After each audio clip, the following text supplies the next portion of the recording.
equity ownership of the airport after 30 years? That is the straight answer. Thank you. Okay. We were waiting for Senator Omtata. Yeah, you'll be the next one.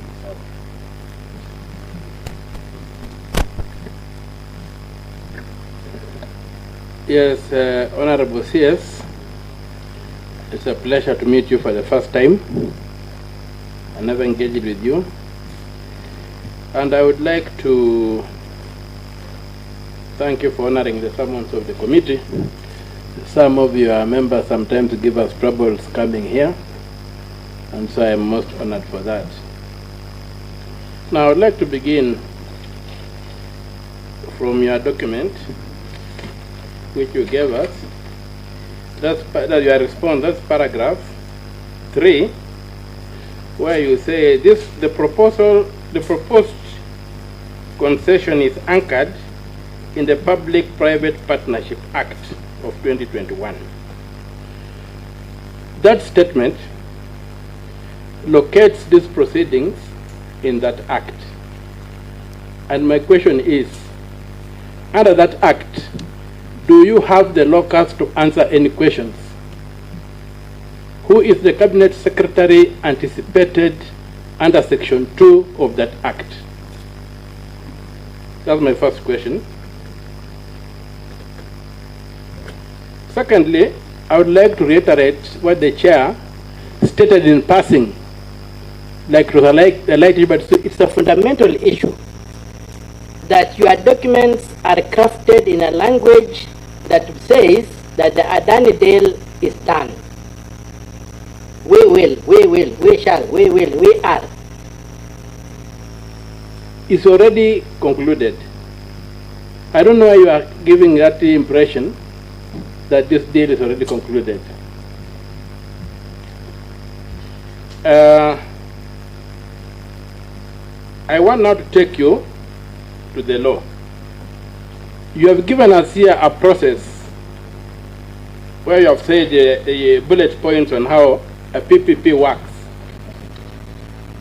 And I put it to you that you are trying to mislead the Senate. This step 1 to step 20 and so forth is not how the PPP Act works.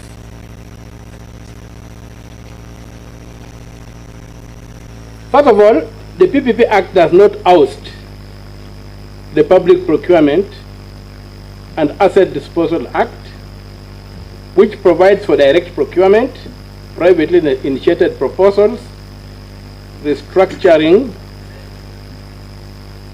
restricted bidding, and competitive bidding. You have told this committee, in answer to Senator Ladema's question about those detailed sketches and what have you, that is the government which gave out that information to attract investors. I want to read for you a definition in the law of what the PPP, or what a privately initiated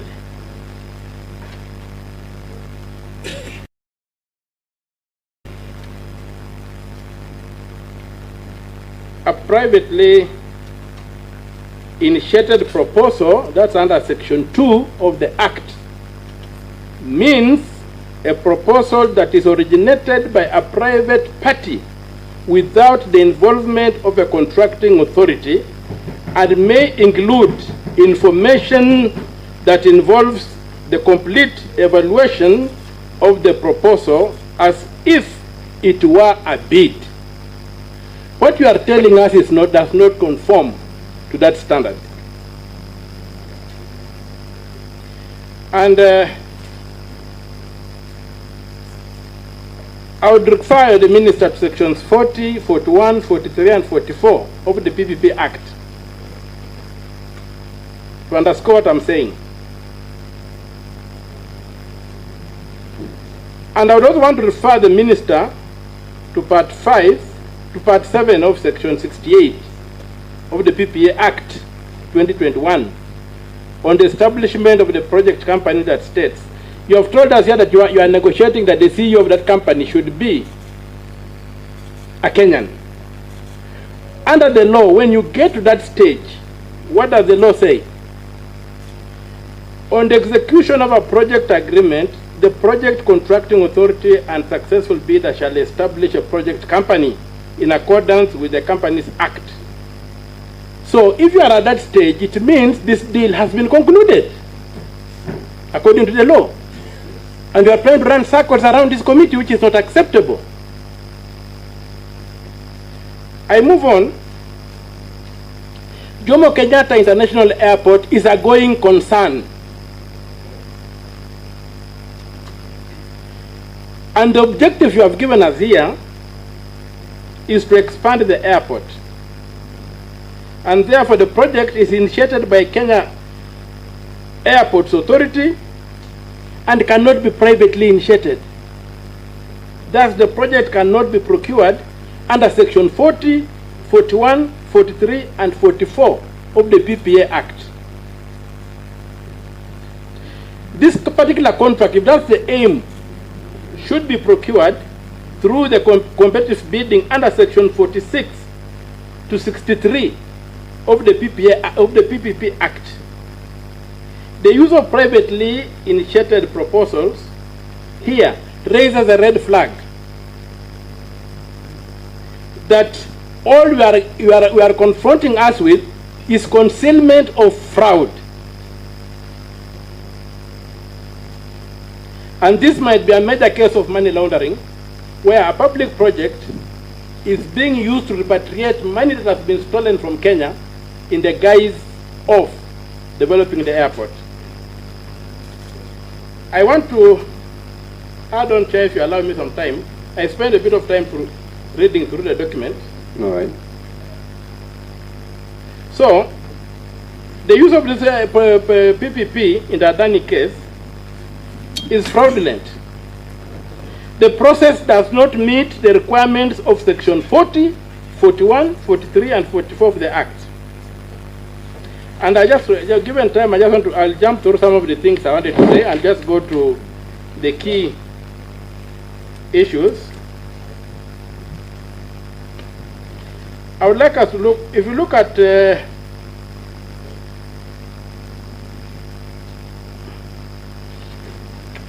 section 40,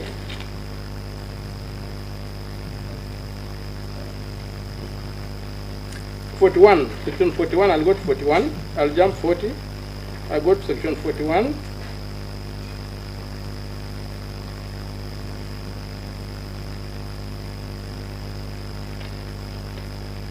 Yes, 41A has an express requirement that you have not fulfilled. It requires that the directorate, in coordination with the contracting authority, shall before commencing an evaluation. You are telling us an evaluation is underway. We are even doing due diligence. But the law says, before commencing an evaluation of a privately initiated proposal, you shall conduct due diligence to confirm that the private party has not been debarred by any country or any international organization from participating in public-private partnerships or similar arrangement, is not corrupt, has not engaged in acts of corruption, and has not been sued or convicted on account of acts of corruption. It's a requirement of the law. Before you touch anything they propose, it is supposed to, under SEM 41, you have to demonstrate that the group is tax compliant in all jurisdictions where it has operated or operates.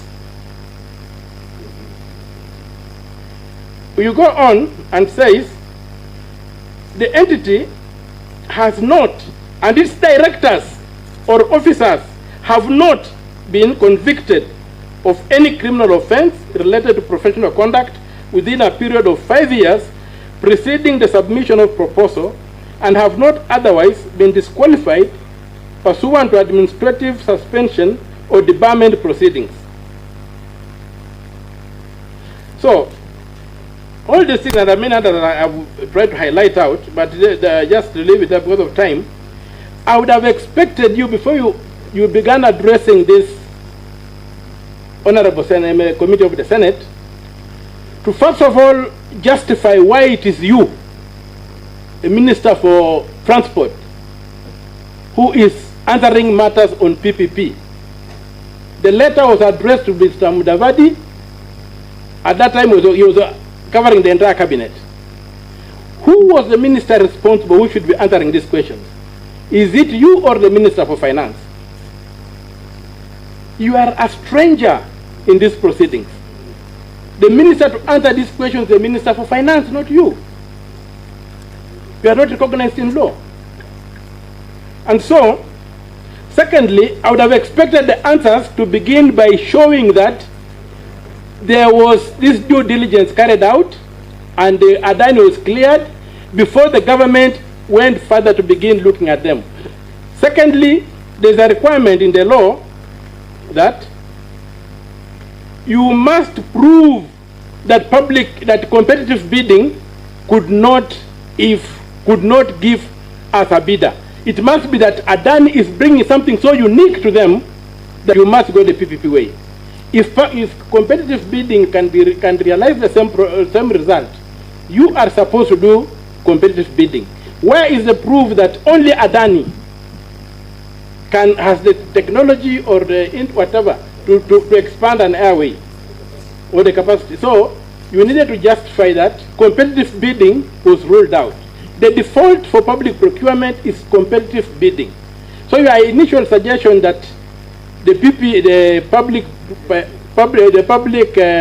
Procurement and Asset Disposal Act was like sidestepped by the PPA is not true. The PPA is just stands on the Public Procurement Act to advance its cause. So I put it to you that you are trying to scam us in your response. You have no standing to address this committee, and I would ask the chair to demand that the Minister for Finance, who is the entity recognized by law under the PPP, comes to address this committee on the questions you have asked. Thank you, Chair. Thank you very much. Before I give the CS the opportunity to respond, it's good to note that the CS is properly before this committee. This is a committee of transportation. This is a committee that saw it fit to look into this issue of Adani because the is a matter of public interest. And we invited the CS to appear here to shed light.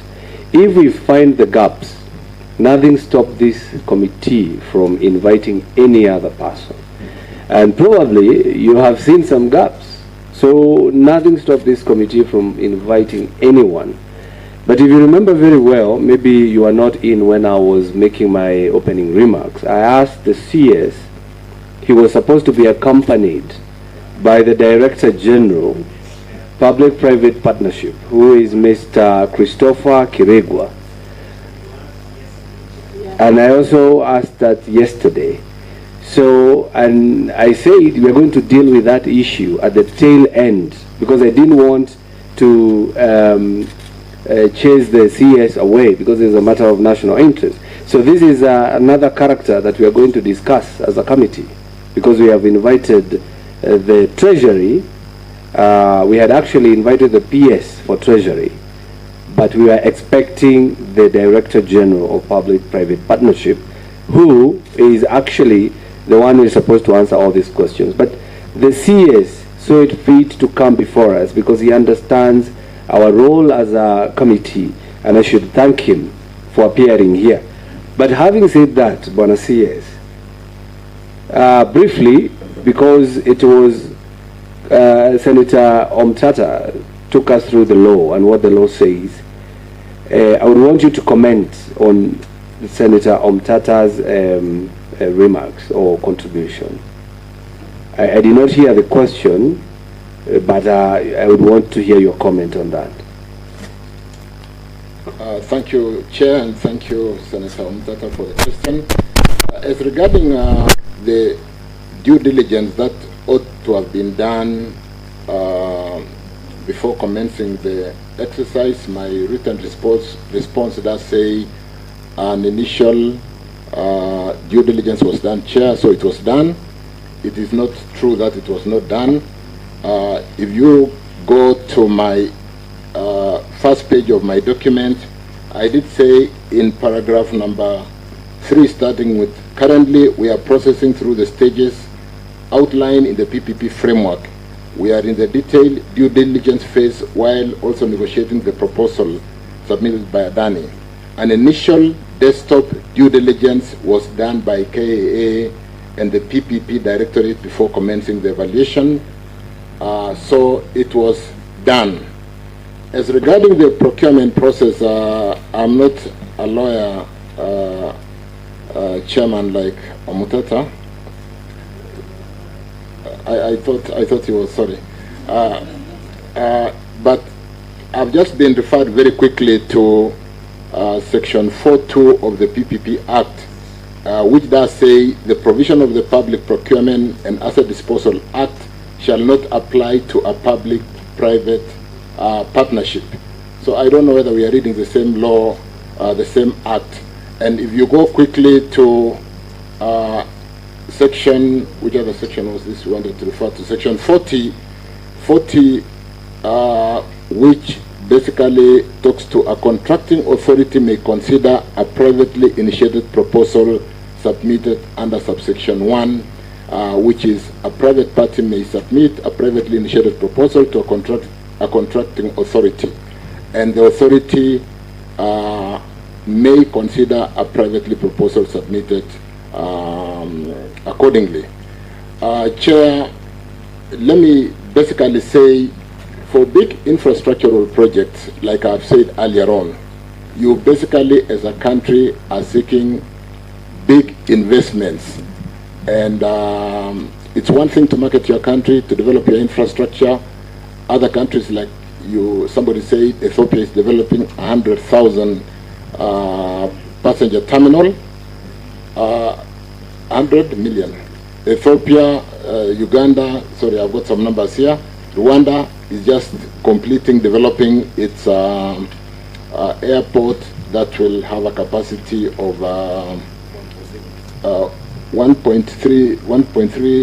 14 million passengers at 1.3 billion.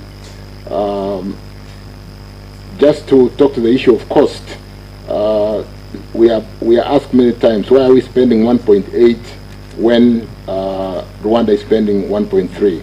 The capacity for Rwanda is 14. The capacity we are developing is 23. Ethiopia is developing 100 million passenger. But more importantly, look at the competitive aspects of Kenya being that anchor state, when we do enjoy the benefits of what I said earlier, geolocationing with Mombasa Port, that we should not be competing with Ethiopia, who do not have the benefit of having a seaport. And therefore, we need to ensure that by sea, by air, by road, we are competitive. And it's important, therefore, that whereas our fiscal headroom cannot afford us to build a new airport, which we should have built some 15 years ago, it's only fair that we seek private capital to help us to build a new airport. We need a new airport, and it is incumbent upon us to really suit investors by, if, for example, in my last trip to China, which is the China-Africa kind of forum on China-Africa cooperation, we are marketing a number of infrastructure projects like roads, and we are saying, how do we open up our road to Malaba from Nairobi, from Mombasa, and so on and so forth. So to be able to attract that kind of investment, Chair, you need to give investors information and to be able to make informed decisions to come to Kenya and not to go to Ethiopia. Let me rest. I don't know whether there is a very specific question which I didn't basically address from. Maybe you can address that clause again that you talked about. The PIPs are not subject to. I've just quickly been referred to section 4.2, Chair, which does read the provision of the Public Procurement Act, Asset and Disposal Act 2015 shall not apply to a public-private partnership. So we basically have to prosecute the privately initiated proposal in line with the PPP Act. I think the biggest challenge, Chair, we are facing is that we have not really employed often the PPP Act, or not many projects have succeeded through the PPP procurement process. And then therefore, some of the challenges we are facing because of non-disclosure, there's a lot of negotiation in the process, is lack of information. And in section 42 of the same PPP Act, it does read, a contracting authority may consider a privately initiated submitted under this, under one, which is a privately party may submit a privately initiated proposal to a contracting authority. And that is what Adani did. Thank you. Okay, and when you're there, just go to 41. No, the same section 43J that states the privately initiated proposal under subsection 1 shall contain the following information. J states a justification why the project is not suitable for open competitive procurement. I think on that one, that's why that's the area. That's why we feel that Adani's proposal is the only proposal that we should go out with. Why not for competitiveness? Say we have one proposal, but before we consider this, we are going to invite any other person out there who would want to come up with their own proposals. Chair, I'm advised we satisfied ourselves that there was good justification why the project could not be suitable for I think you're talking about the kind of investment we are looking at. The investors who look at various aspects of investing in various destinations. And yes, I think we can give that justification why we think the project, or why we satisfied ourselves that the project was not suitable for open competitive. Point of order, Chair. And that's why we're still insisting this Mr. Christopher Kiregwa, the Director General for Public-Private Partnership. I don't know whether it's before maybe the end of this session. You should have him here. I know. Okay, so if you can contact him, but I have Senator Sifuna. Yes. Chair, you remember me asking the CS when the policy of government changed. It must have been at that point where he says he found justification for abandonment of an open tender system. So can he confirm that he is not just speaking ad lib, that there is a document, a document by government justifying the departure from, in terms of policy? And also, Honorable Chair, let us remember the provisions of Article 10 of the Constitution. Article 10 inserts the participation of the people at the point of policy formulation and a change of policy. So that, Honorable CS, if indeed government was abandoning this path, having found this justification, you needed to involve people and tell people that going forward, if we are discussing expansion of JKIA or any other national infrastructure projects, we are going to go the PPP way. So that policy change, Chair, we have to locate it in time and the process. Was it a cabinet decision? Who made that decision? And how were the people involved in the decision making? Chair. Yes, yes. I thought we had agreed that all members ask questions, then supplementary are defined. Oh yeah. I'll just allow, because that one was so close to what you were saying. A point of order about section 4 that the minister referred to. It refers to a PPP agreement not being subject to the other act, not the initiation of a procurement. This act outs the other act at a certain stage of the procurement process. The agreement, and you have seen, they have given a very elaborate procedure of how getting that agreement position. All right. Noted. CS?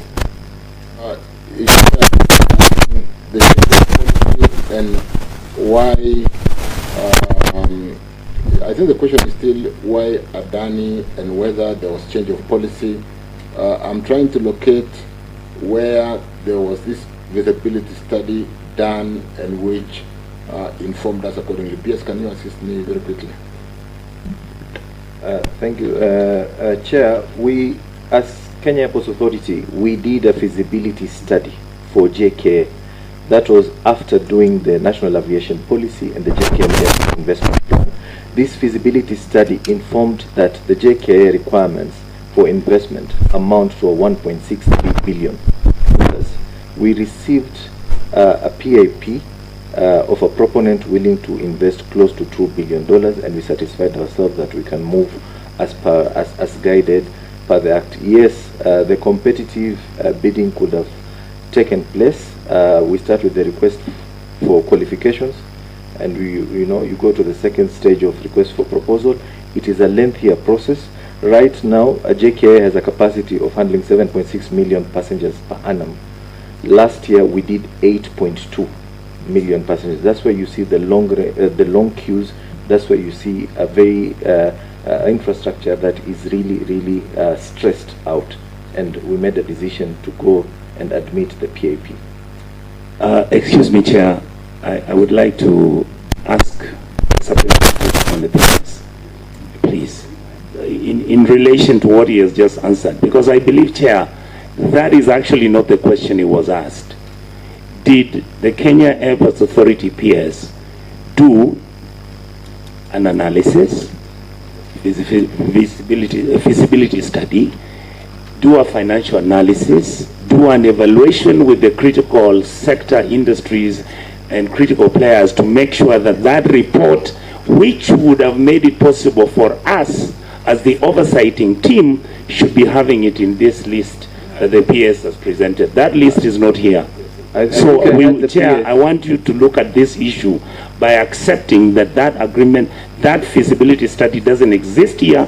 The feasibility study we have is been done by a company called ALC, and ALC is not a Kenyan company, and this is why we have these challenges. Is it the feasibility study on policy? Because you talked about the policy, but PS, before you clarify that. What you are saying, please, yes. Very important. Yes. I want PS to tell us the problem with KAA. Is it financial or management problem? That is what he wants to know. If you've done that, you should have known the problem is financial or management. Why am I saying this, Chair? The CS has said, he talked about Ethiopia Bole. Bole, Ethiopia, they carried 17 million passengers 2023-2024. We carried 8 million passengers. And the profit they are making is $7 billion in a year, same year, including Ethiopia. So the problem we have, is it financial or is it management? Just tell us. Maybe I think that will go to the CS. You clarify on the issue of the policy, where the expression of interest, because that question was asked by Senator Sifuna, sorry. I would want you to clarify on that issue, where did we depart from that policy? Chair, the feasibility report that is attached was done by the proponent as per the PPP Act. But Jkia or KA also did its own feasibility report earlier, and it was concluded in February. And that is also an attachment, and it was done by ALG Consulting Group, which is a Spanish consulting firm, and it is part of the attachments that have been submitted today. Chair. With Senator, before we entertain a point of orders, I wanted every senator to be heard. Then we can go to the point of order. Chair, I beg your indulgence. There's a question from answer the question by Senator Chute, then we go to Senator Cherargei. There's a question on, is the problem financial? Yes, it is. KA makes around 4 to 5 billion a year. If we are to plan for an investment of 200 billion Kenya shillings. Excuse me, Chair. The PS is misinforming the House. Yes. KAA makes 19 billion shillings a year. Let's He's misinforming the House. It's in this report. Yes. So why are you saying 6 billion? I'm talking about the net. We make 19 billion, but I'm talking about the net, having taken the net, the profit. Thanks for the clarification. Thank you. Yes, the net. Continue.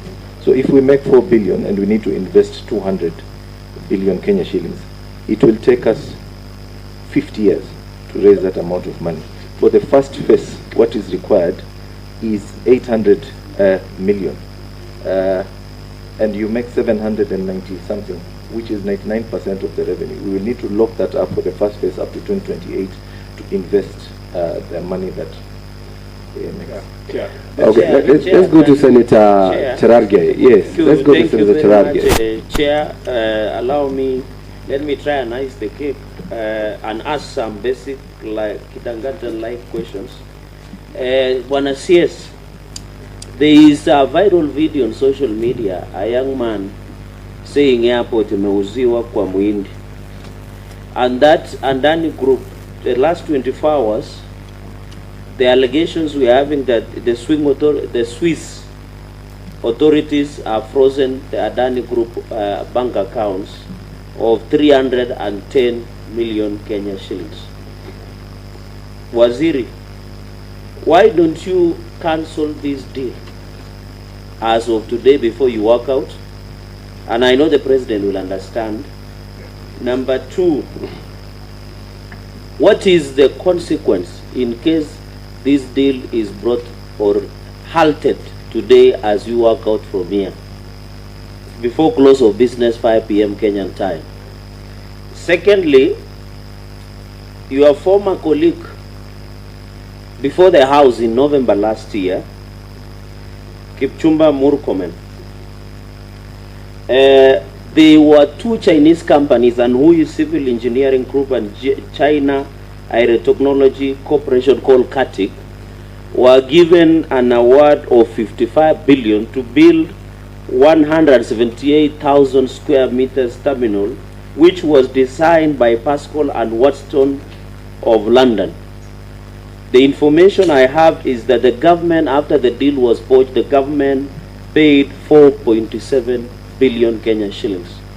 What is the position on that matter, Waziri? Number 3, under the PMF Act and the Constitution, why would you prefer privately initiated investment as opposed to open tendering process? Is this a case of money laundering by individuals that want to launder money using this investment at Jkia? Number 4, this PIP by Adani group of companies, is it only on Jkia, airports or airstrips including Karenga airstrip in Kericho, or is it only Jkia restricted on build, operate and transfer model, Waziri? Number 5, I've heard you talking about stakeholder engagement. In the rulings of court and many decisions and precedents have been made, stakeholder engagement does not mean public.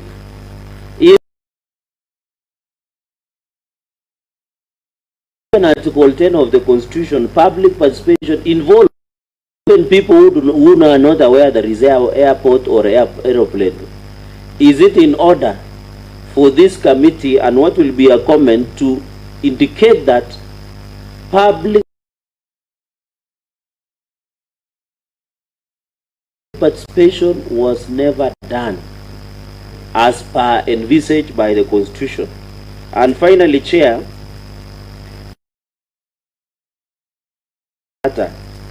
has raised a question on the legality, and the reading of that act is that this deal is anchored on quicksand of fraud, pure manipulation, conmanship, self-aggrandizement, greed, and corruption and larceny and lethargy of the people who want to perpetuate illegality. Chair, where you know when witnesses appear, they assume senators are busy from reading. Although we did Kipchoge 159 in reading documentation, it is out of curiosity that in the board minutes of KA, this will be my conclusion, it is out of curiosity that in the board meeting, there are glaring concerns by the board. Either it was ignored, either it was not dismissed, or some big boy somewhere were playing golf and decided that KA board meeting minutes does not matter. In the observation in this minute 6/07/15 of 2024, consideration of the projects, I will read one paragraph in the interest of time, that KA has to surrender its interest so that the proponent can generate its target revenue. I think that's Adani Group. It was observed, and this meeting was sat. The members of this meeting include our brother, the acting MD, Mr. Henry Ogoye. It was observed that the project has attracted interest from different quarters in government, making it difficult to advance a common position as the government. This is an agency of government arguing that there is no common position on this issue of Adani decision in these minutes. That the acting, and we would want to know later, Chair, as a supplementary, why Ogoye, how long has he been acting as the MD of Kenya Airports Authority? Because the government in itself is telling, you know, it's one body, as a body of Christ in Corinthians.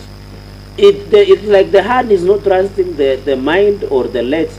The government says in one of the entities that there is no common position of the government, and there are other interests. So it means this Adani deal was being done even outside the care and the structure engagement through which, who are these interests, such as money laundering.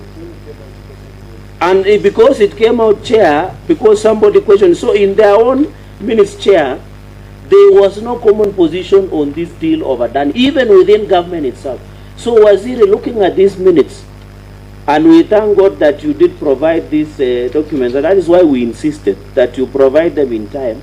Looking at these minutes, either K was ignored, either Ministry of Treasury was ignored, and I hope, Chair, as you rule, the Minister of Treasury should also appear, Minister of Treasury, the PS and the DG. Of course, DG, Mr. Chair, should be frog-marched by the IG, because he has defied this committee, Chair. So the question is, there is no common position on this matter. So Waziri, is it in order, as you walk out of this place, to cancel and call off this fraud by Adani Group? That is on page, members, Chair, I think people are looking for it, is page 4, the last attachment of Roman 4. We took a lot of time running about Roman in life, but anyway, it is Roman 4 of that minute, Chair. So it was it. Let's give Kenyans what they want. This, as Abraham Lincoln said, this is our government for the people. Fight.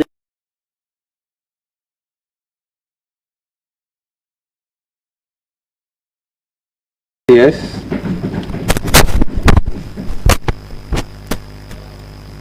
Thank you, Chair. Thank you, Senator Cherargei, for the question. I don't think that's a doubt. I don't think the questions about Adani that we are prosecuting is to, I guess, part of the, will help us to go through the public participation, information positive, information negative. We do more better due diligence, but ensure that we do not lose, we do not throw away the baby with the bathwater. It's important, Chair, that this is not an investment that you are investing some few Kenya shillings. It's a very big investment, and would wish to all be working together to seek for way forward on building a new airport. And therefore, the questions that are being raised are very important questions to help us to get down to the bottom in our due diligence and confirm to ourselves and the government of Kenya that we have a serious investor. We do not end up losing the investor, and we don't have an alternative on how to build the airport. So it's important that we, at this stage of the stakeholder information, with the information coming that Senator Chirchir has pointed us to, we do really put them in the matrix of the questions that must be properly answered. Because, Chair, I did spend time in the beginning to show that the process, the PPP process, is basically an on-off, what do you call, a negotiation process. And you don't negotiate by, you do documents.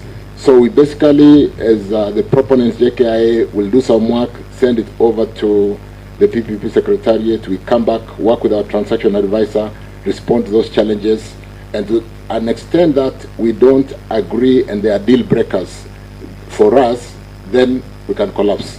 But it's also important to know that there are deal breakers for the concessionaire in seeking to invest in Kenya.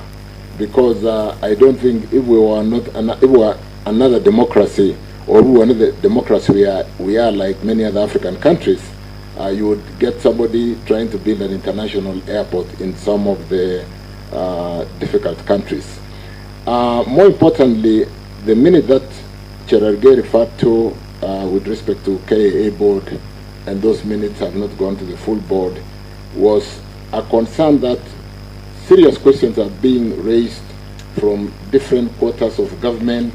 It is attracting the kind of questions we are receiving from the House this morning, and that we still take very positively because we need to do a detailed due diligence to and answer all those questions. But the minute and the way the whole structure of that para 6 will be using senior management, general managers responsible for finance and so on and so forth, shouldn't we have a bit of an elevated committee to seriously focus? When you read that minute, it's basically saying let's have a senior team to focus on this transaction, so that the way boards are called 4 times in a year to ratify some approvals, we don't get into a situation where the board doesn't quite understand this transaction.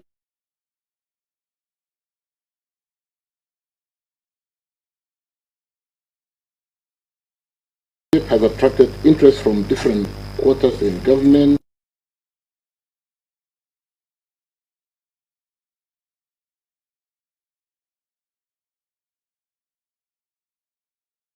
Difficult to advance common position as the government.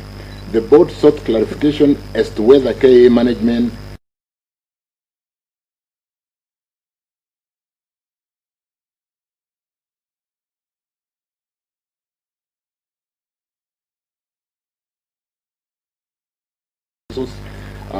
the Jkia legal representative for PPP Directorate, Attorney General, and so on and so forth, in a committee of the board that basically fully understands this transaction, and therefore the kind of hard questions that we are being asked, and which I do indicate as Minister that we take them very positively. We need to interrogate, we need to get to the bottom of our due diligence. It is not like we are the rich boy in town with all the money to be able to build an airport. If you check those minutes, it does also recognize the fact that Jkia does not have capacity to build a new airport, which has been articulated by the PS from the bottom line, 19 billion revenue. There's an expenditure of 13 billion, 11 billion, and therefore, if we were to build an airport with own source revenue, we'll be doing it in 50 years. The airport we have, Chair, is, let me stop there. It's becoming narrative.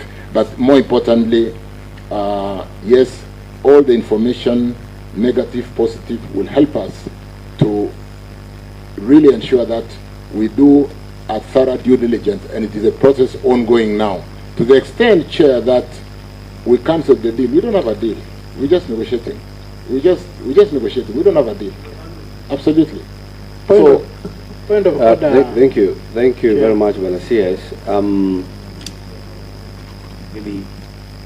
Maybe before I go to that, because I have a written submission here from our colleague, it's also good just to highlight, because he has done a lot of research.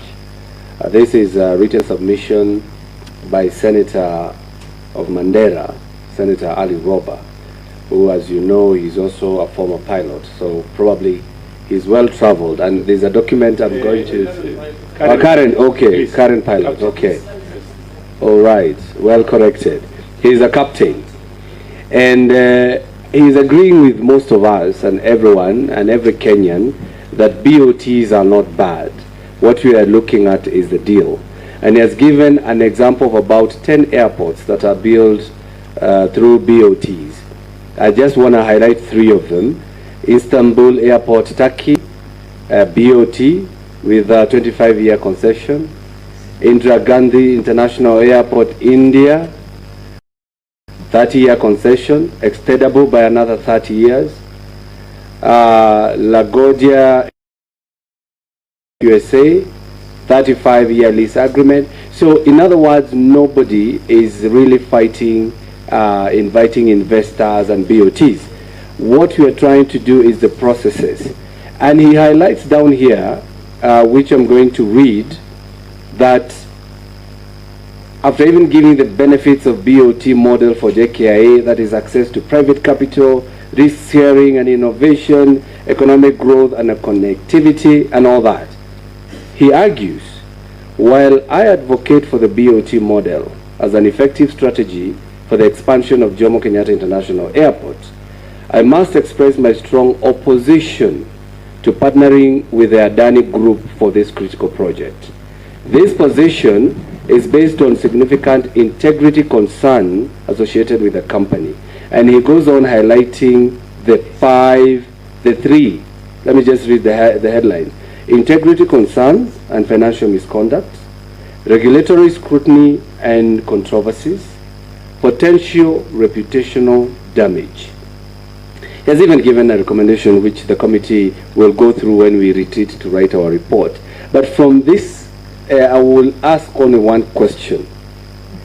Since the ministry or the PPP, the director of PPP or the KAA have not done due diligence, what if when we retreat to write this report, we were to resolve that we do that work for you by summoning Adani to appear before this committee? What would you be say, Barasies? Thank you, Chair, and you have rightfully really brought out the fact that we consume all this information to help inform our due diligence. You can see the positives, the negatives, but to the extent that a due diligence has got certain rules of engagement in terms of how some of these things are submitted. I don't think it will be fair, like you said earlier, if you did a due diligence of Chirchir or my colleague Hassan Joe on the internet. You'll not be having the ministers serving the country from where we sit today if you were to do that. Equally, maybe if you did one over Nyonka. So, Chair, let's follow the due diligence and submission of information in the due process.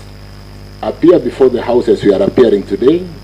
Prosecute the process that we are going through, and ensure that we all get involved, not just in shooting down an investor who could end up helping Kenya, and we end up really saying, look, we don't care whether we have a road in northern Kenya, we don't care whether we have power. We need power for our people. We are leaders. We need to provide service to our leaders. Let's critique like we are doing constructively and get to the bottom of some of those negative information using credible source of information. We'll demand information credibly, and we'll take them through the due process and confirm. But let's not also act like there are so many investors willing to come into Kenya. If they were, we would not be struggling with the capitation for schools today, with the challenges in our universities. We need to put social investments into health, education, and the areas we need to put. We don't have a headroom. I wanted the CS to be heard in silence, and then I'm going to give each and every senator a minute to give closing remark. Remember, this is not the end. We are collecting views, collecting documents, so that the committee can again sit down and scrutinize every other document, so that we can give a report or resolution as per the committee. So, members, let the CS complete. So, just to finish and straight answer that question straight and clear, since we are doing due diligence, we'll basically have that information submitted by Senator Ali Roba, and I can assure you, Chairman, it will form some of the fundamental questions as we go through the due diligence to satisfy ourselves that is Adani a suitable investor or concessionaire to build an airport for us or not. And to a very good extent, Chair, if Senate was to use that information to say, then we all become part of the negotiating team. So allow us to run through the due process with that kind of information that can be volunteered to the committee, and when we come back to the House, we can be able to articulate and answer what we found out and why we decide to go forward or not. When I say we shall, it's not because there is a deal. Those are deal breakers. If the shall doesn't work out in terms of what we are saying as a government, we must get this and we must get that, those are deal breakers. We are not saying, because then if they don't conform to our deal breaking requirements, then we don't have a deal. So it's not that the deal has been done. We must get certain fundamentals right to be able to protect job security, to be able to ensure that our airport remains competitive. We are not just charging too much service charges at the airport and therefore giving away the opportunity, tourist opportunity to Ethiopia, to Tanzania and other countries. So, Chair, the shall is a question of the deal breakers that we must get. And if Senate feels like we should also have more deal breakers in this deal that we should negotiate, let's allow the negotiating team to use those deal breakers to make or break as opposed to breaking it when they have not said no. Thank you, Chair. Thank you very much. I think now we have to give closing remarks. Chair, I think Senator Onyonka, you know, you stood on a point of order, so I thought you have commented on during your time. No, Chair, thank you so much, Chair. Oh, sorry. CS, thanks for coming. And as I said yesterday as my classmate, I hope that whatever we say here, you'll deliver it to the President, because he needs to listen to what some of us have been saying. First of all, Chair, I'd like to make a special statement from myself that it was not easy for me to get information about Adani. This information came to me from a young man who's called Nelson Amenya, who lives in France. The young man sits in one of the investment companies in France, and he saw these documents pass on his desk. When he called me, the information that I was speaking made me first of all get worried about himself, because as you realize, Chair, I actually publicly have stated that the information Nelson Amenya has given me as of 3 days ago is that he has found some people who are following him in France, and we have been talking to some people to create a safe haven for him so that he can be siphoned out of France. That's how delicate and personal this matter is to some of us. So, CS, I would like to, if you come across any of your friends who have been participating in this thing, tell them to leave Amenya alone. Tell them what we are trying to do is discussing issues about either we accept that Kenya is going to be a country of public good or is going to be a country of private good. And what we are saying is that we have information that we are going to table here, and I will tell you, my CS, some of these things are shocking, completely shocking. I would like to ask you, you can answer or you can keep the information and answer me before. Chair, I will start with asking the CS. Do you know somebody called Jayesh Saini? Yes, I do. Thank you. How do you know him? I think he's in the health industry. Thank you. Yeah. Would I be wrong if I said that Mr. Jayesh Saini is the one who has actually been given the transaction of managing our chief which is the new development out of NHIF, because he's the owner of Nairobi West Hospital, and he is the one who is actually been given the complete system of the financial management of the ship. Point of order. I would want, Senator, we restrict ourselves to the mandate. Chair, I think you're wrong. No, you're wrong, Chair. There's a reason why. You have to allow me to interrogate the matter. You must allow me to interrogate the matter to its logical conclusion. Let me explain. Yeah. Then you can make a ruling. And when you get out of the rail... I am not. There's a relationship between the corruption that is happening with the Adani deal and what Mr. Jayesh is doing. Because you see, Chair, Senator, don't get keep for him. Please don't. No. Point of order, Don't get keep for him. You are going the wrong way, Chair. Senator Onyonka, just 1 minute, please. Yes. Chair, it is quite possible that there is somewhere that Onyonka... There is a nexus. I'm trying to create the nexus. Allow me to make my case. Onyonka, allow him. Just let me explain something, Chair. It is possible that there is somewhere that Senator Onyonka is driving at. That is where I'm going. Just allow me to go where I'm going. Senator Onyonka, you're out of order. Yes, he is not listening. And I'm trying to... SG, I am telling you now you're out of order. No, Chair, can Chair, you protect Senator Onyonka? Because if now Senator Sifuna invokes the power of being an SG, he might chicken out from pursuing a... No, I'm on the mic to just guide the Chair. Yes. I was saying it is possible there is somewhere... Order, you cannot guide the Chair.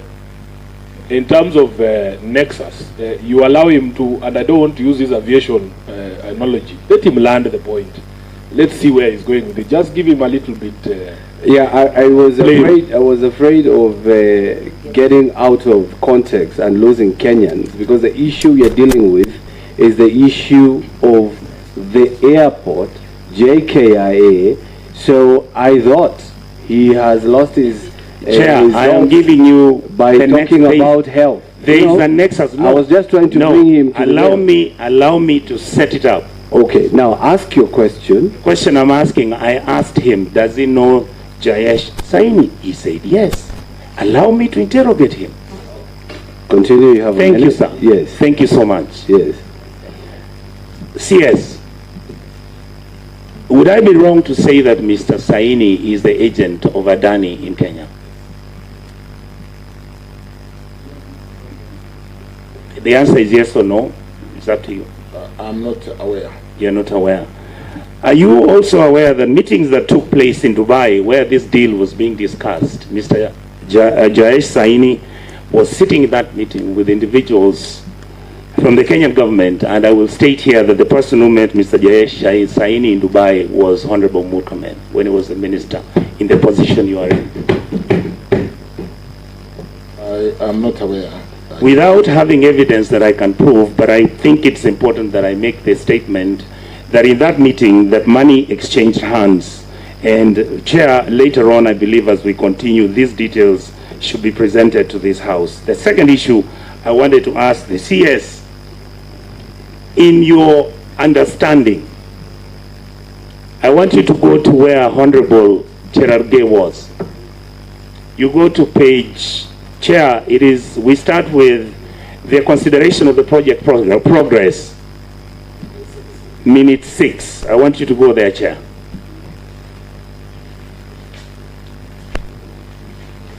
And your MD of KAA could answer this because it directly involves him, but again, it is under your jurisdiction. A PPP project is considered under the following factors: value for money, affordability, commercial value, manageability, and acceptability. The PIP by AHL was submitted on the 1st of March. The evaluation report submitted to the PPP committee on the 8th of March. On the 13th of March, they conducted a feasibility study. And on the 28th of March, submitted a feasibility study report on the 3rd of May. During that period, if you notice, this is only 1 month. Is that possible that this could be done? 18 days.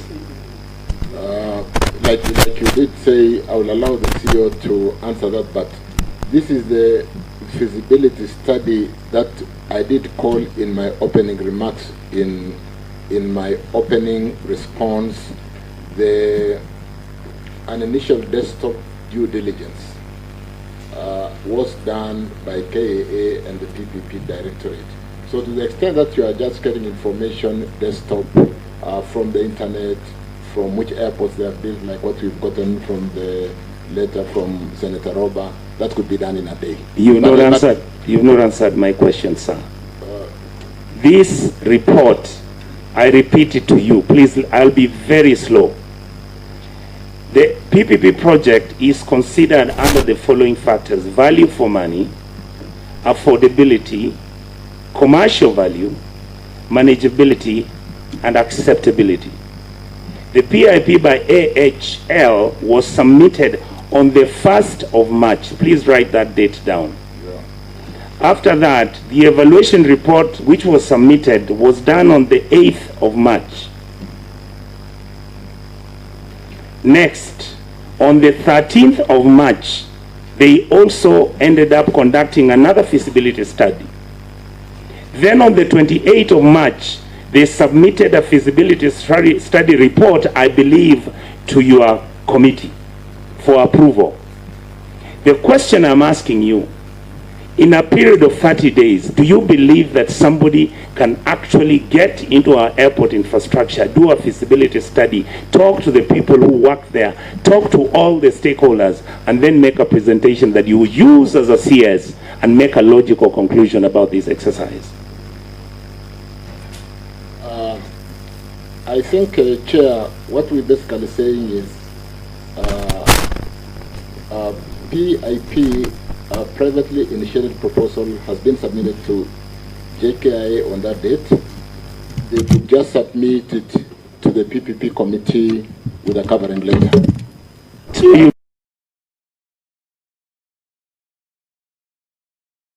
You agree that they actually did the feasibility and finished and gave you all the facts? That's why I call it a desktop. They are basically saying we will No. In this statement, there is nowhere they have said it is desktop.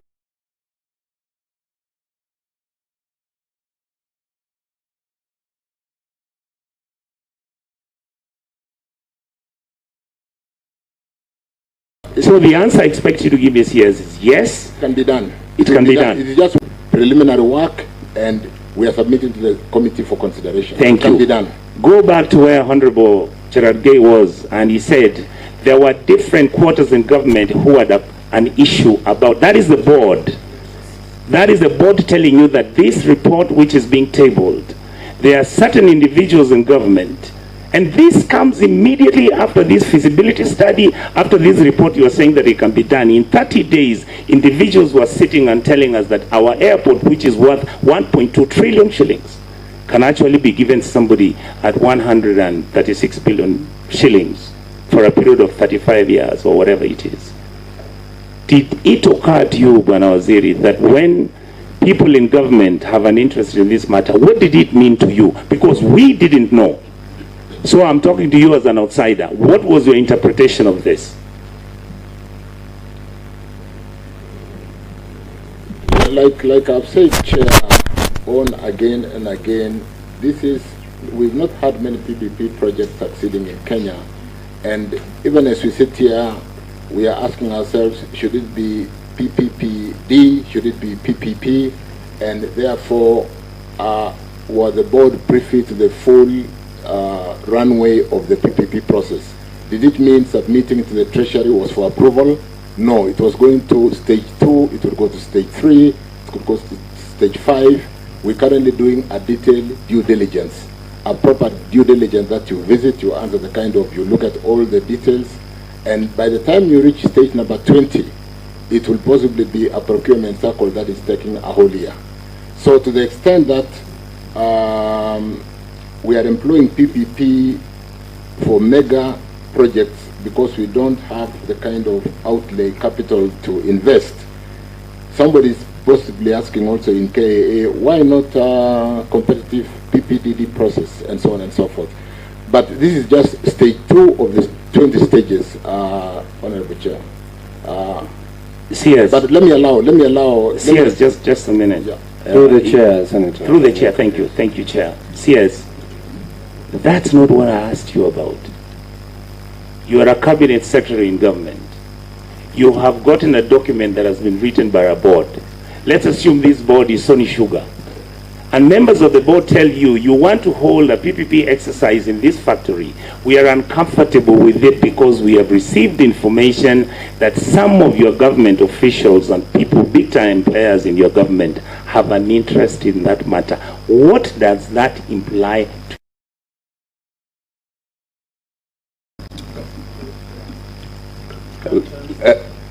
Let me just just on a point of order, Mr. Chairman, that question was asked to the CS, and the CS is the one who taken oath.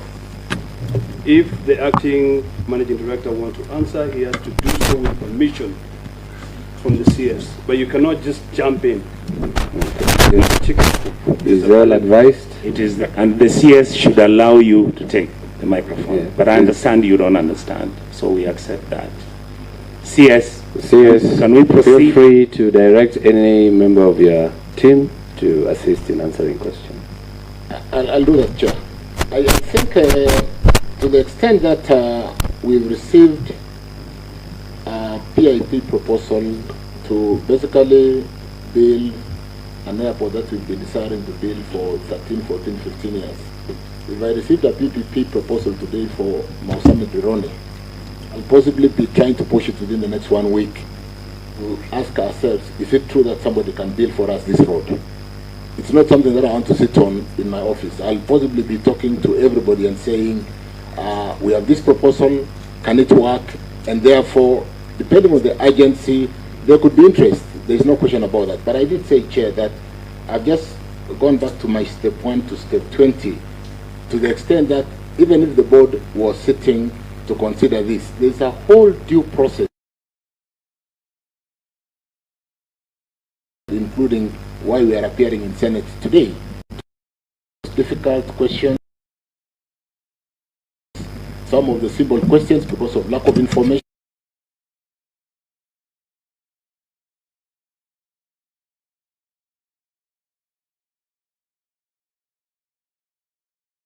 Satisfy everybody that the due process must be followed.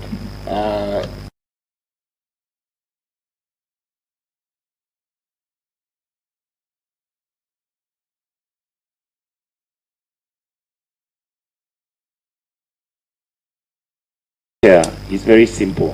Who delivered the report, the evaluation report, and how was it delivered to whoever that received it, the proposal?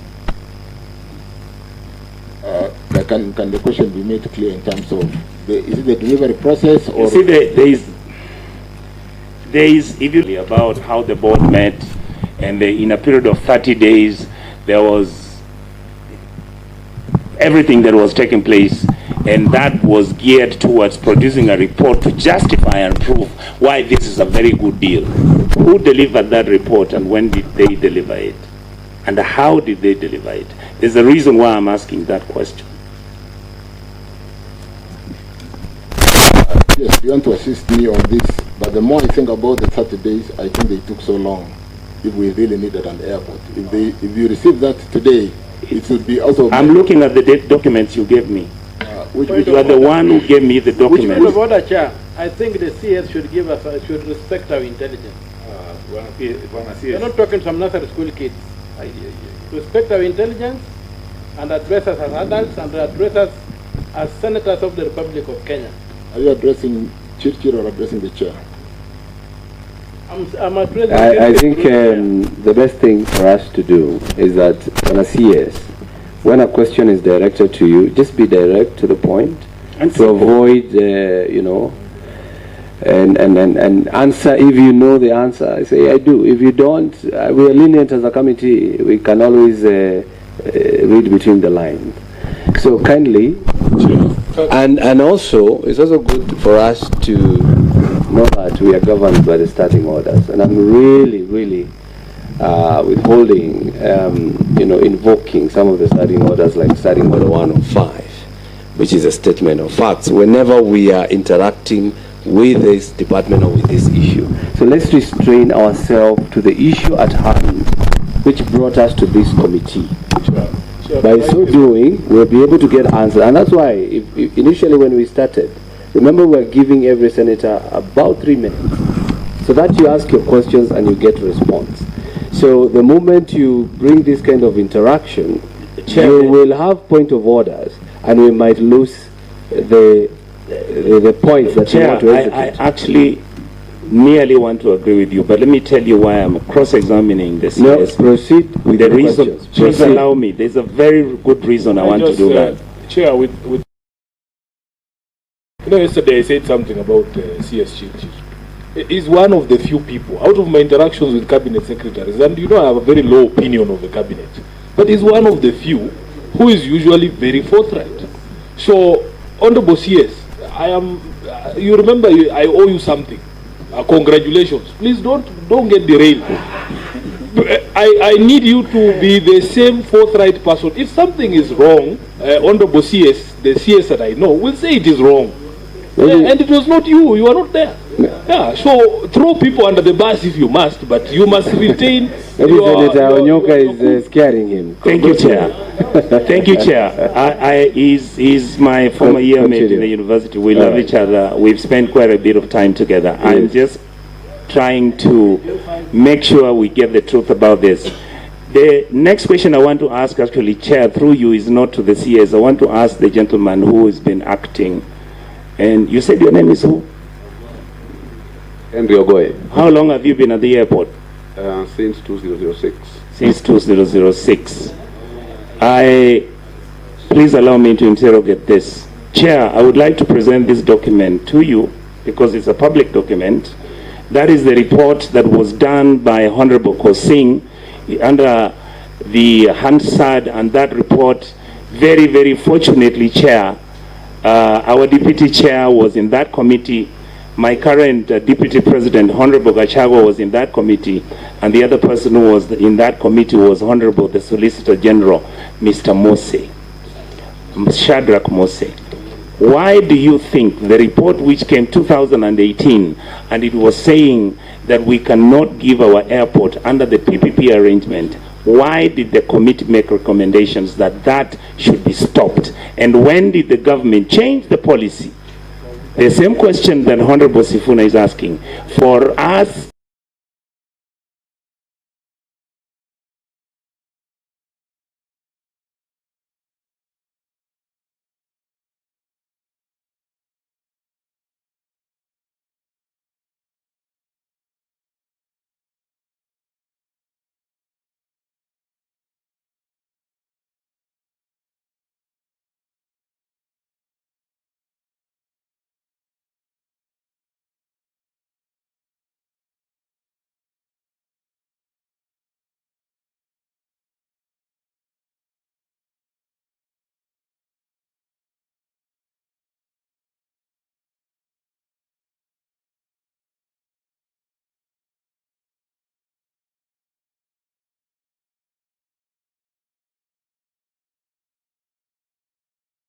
behind, if we look at our balance sheet, we are not able to address that infrastructure deficit.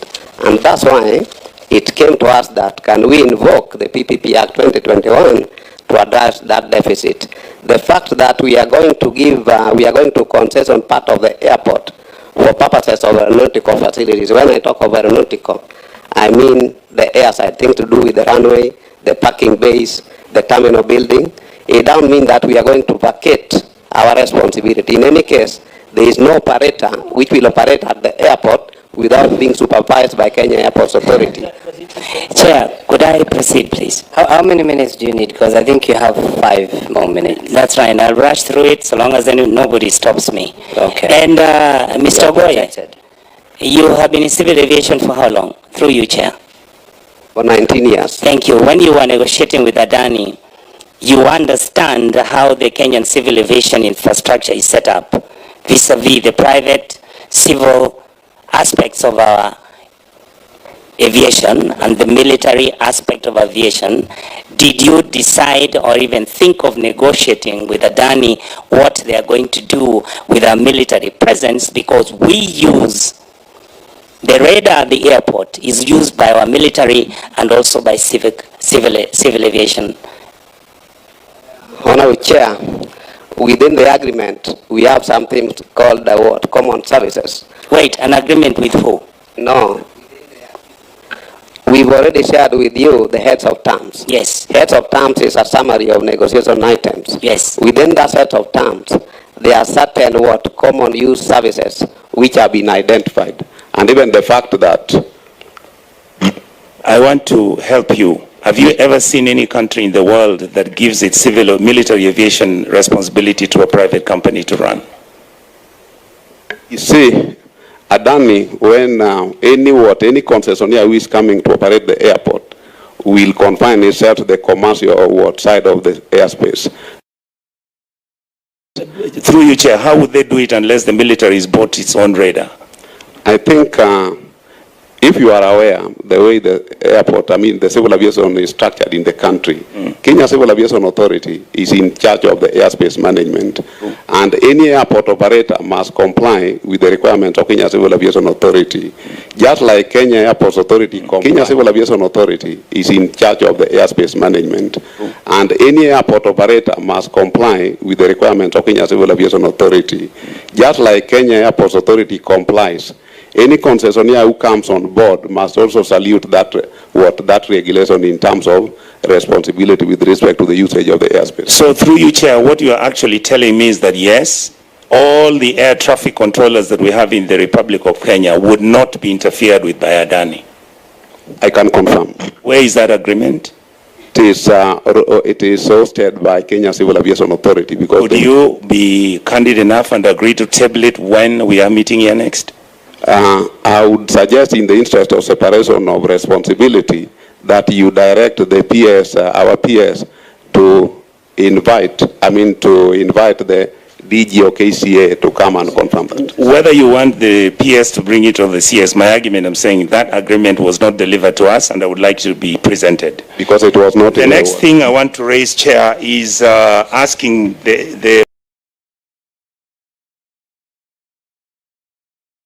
my brother, the CS.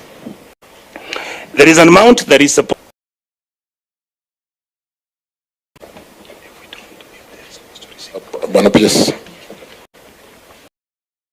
The concession fee that is being negotiated right now stands at $50 million to be paid by the proponent. Adani. And if you don't, that is not true. So I'll ask my colleague to present that information. We are the ones who are actually supposed to pay that amount of money in case we don't oblige to agreement, particularly if that agreement has been signed.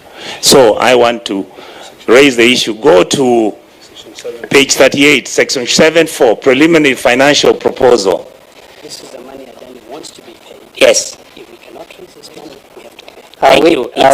Are we discussing the proposal or the agreement? It's on the report. No. What I'm trying to say is the proposal that Adani is presenting to Kenya. Which the country, as per the CS, had said, they have not gone to the point of the agreement. No, so but it's good for Kenyans. The draft proposal. Chair, it's good for Kenyans to know what we're getting into.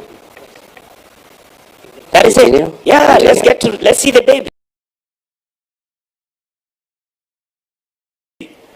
Let's see how they've dressed up this baby. As indicated on table 8 below, we are proposing a fixed concession to be updated post feasibility.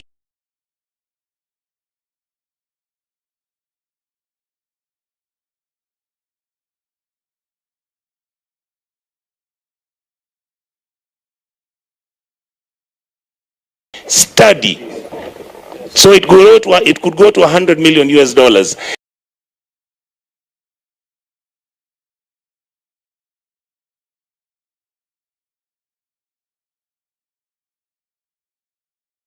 Some of the assumptions in competitive assessment of Jkia is historical and current error charges.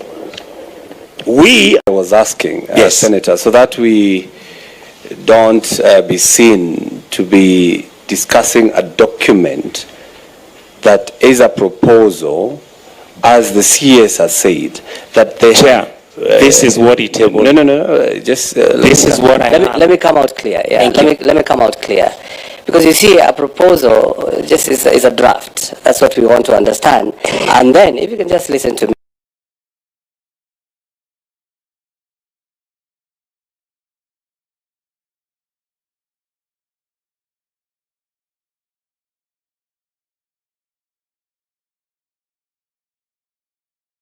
And that's why, because we don't want to take the committee's time to discuss a document that what would I want us to deal with, is that according to direct the path that we have to take, so that we don't even discuss the colors. The CS is what he has submitted, what he has said it's not being dealt with, or they have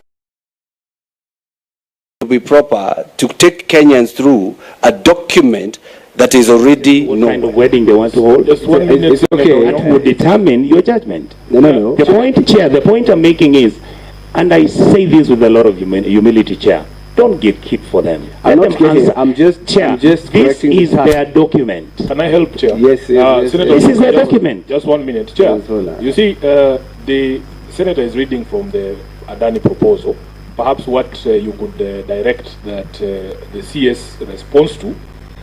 Just like we dealt with, you remember when I read the proposal, original proposal from Adani saying the runway is not a priority, they would have to evaluate traffic and see if it is necessary.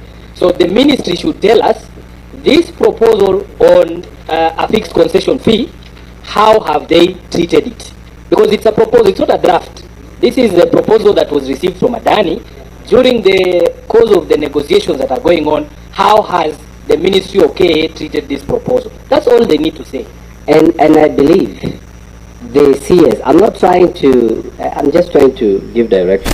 Because the first question that the CS said here is that there is no agreement, it is just a proposal. So the question is, and I want members also to go along with me, is whether you would want to discuss a love letter or that proposal or marriage certificate. Sure. It is not also correct. Because and I want it, I don't want to be seen that I'm stopping Senator Onyonka from executing his point. My point is as easy as that. The CSA, there's no agreement, there's no proposal. So do you want us to spend time? Allow me to guide you on one thing, Chair. Yes. It is not correct, by the way, to say there is no agreement. What the ministry or the KA should be saying, there is no final agreement, because the head of terms is an agreement. So what they need to tell you is how have they treated this proposal on a fixed concession fee? How did they understand it? How have they treated it? In now, when you look at the agreement or the heads of terms, how have they treated it? Because they have been explaining how they have treated the other proposals. Explain that very briefly. It's fairly straightforward. If you refer to page 24 of the heads of terms, which 12.4, which basically defines the concession fee, and where the head of terms, though non-binding, has brought out what has been kind of agreed, we will be able to answer Senator Onyonka's question. Page 20. Chair, through you, Chair. Yeah, proceed. I would like to state that a permanent concession means that in case we sign this agreement and Adani does not make any money whatsoever, or if anything goes wrong, then we will have to pay that money depending on what it is on a yearly basis, whether they make a profit or not. Mr. Boya, am I right or have misinterpreted this agreement? Okay, Honorable Chair, as you may be aware, we run a network of 22 airports. Among them, Jkia is the major operator. When we are concessioning out Jkia, the other airports have to operate. And to meet that requirement, we need a concession fee from the concessionaire. When they submitted the proposal, they made a proposal that they will be paying KA on annual basis $47 million to take care of other requirements. In the negotiation, we negotiated up to $50 million, and it is resident in the heads of terms item 2.4, which my Honorable CS has referred to. 12.4. Mr. Chair, and you are comfortable with that figure? We are comfortable with this figure because what this figure is supposed to do is to help us repay the outstanding loans, run the operations of the other facilities, over and above the revenues which are being generated. Why was the loans which we have not included in the list that you on that concessionaire clause? Because we know what the airport owns. owes. What we've done is that this... Just hold on before I finish through you, Chair. And if the airport reached a stage and their debts were paid, who would be receiving that money? This money will continue to be received by KA because KA is also... I told you that there is a section of this agreement where actually at some point KA is going to have to relinquish the responsibility of running that airport. No. Which you agreed to. Honorable Chair, there is no day KA will vacate the management of Jkia. Okay, thank you, Chair. Now, the next question I want to ask, Chair, because I don't have a lot of time. 2 minutes. You know a company called CS. I am a bit uncomfortable because you are not there, but I'm sure because of institutional memory, your teams would most probably... The company called LG that is providing the evaluation and analysis, the financial... How was it recruited? Did you advertise for this job? Let me put it like this, Honorable Chair. LG is the one which advised the government.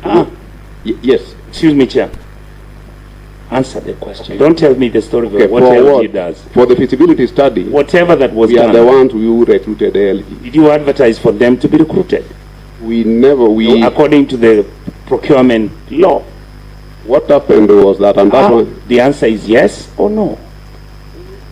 Give the MD an opportunity to answer you. Yeah, these are yes or no. When you see somebody is lying, yes, they will start telling you mathematical. I mean, I just want him to say yes. Give him. We did tendering. That's the way I've given you an opportunity to ask question. Give them a chance to answer a question. Honourable Senator, we want you to inform the public, and therefore we want to give you the right information to inform the public.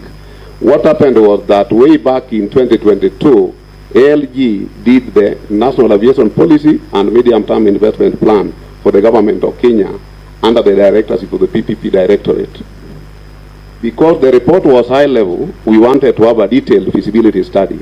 So we rode on their institutional memory and the fact that they had data. So we recruited them directly to do for us the feasibility study.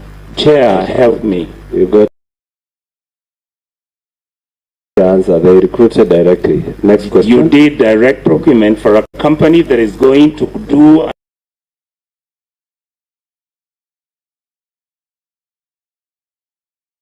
an evaluation and giving an history, and that is going to tell us the evaluation of our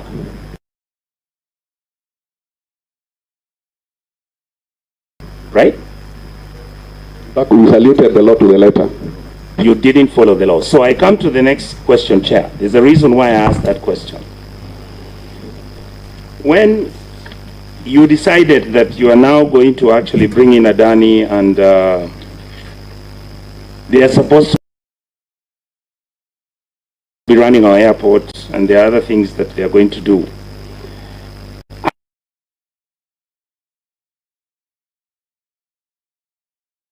When you brought in AG to come in and these discussions are going on, did you feel there was a necessity for you to start engaging the stakeholders, particularly the workers of the airport and including the business interests and the people who are running the businesses at the airport?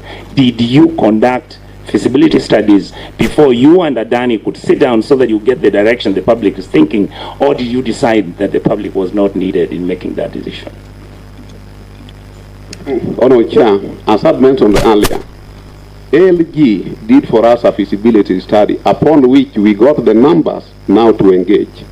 Now, in terms of engaging the workers and the other stakeholders of the airport, we were not in a position where we had the concretized information which we could now discuss with the concerned stakeholders. And that's why we waited for the heads of terms to be ready, things cleared, so that we have something which we can discuss, which we can share with the concerned stakeholders. I submit, Chair. So through you, Chair, there was no need to call these people. After all, as far as I'm concerned, AG is basically an illegal entity that has been conducting exercises without authority. So I will come to the next question very quickly, Chair. You have mentioned that there was no any other private organization or company that gave a proposal for them to also come in and participate in the PPP exercise. The answer I'm going to ask you, my leader, is very simple. Did you receive any report from any other company making a request that they also would want to participate in this exercise? Honorable Chair, the only PIP we received was from Adani Airport Holdings, but not from any other party. PIP. Through you, Chair, did you find that normal? That one company, let's assume we are, I am